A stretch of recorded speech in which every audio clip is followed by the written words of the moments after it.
malinaw sa Supreme Court ruling, you cannot use executive privilege if ang pinag-uusapan may crime ba o wala, or if it's to cover up a crime. At this point, we're not saying there is a crime to cover up, but I will bring up that point right now.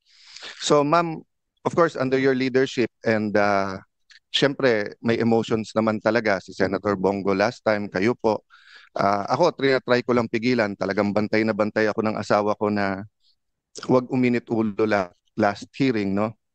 Kausap ko rin ng Senate President na let's check the facts, apply the issues, wag mo nang banat ng banat kasi nga baka hindi natin nakita yung buong video.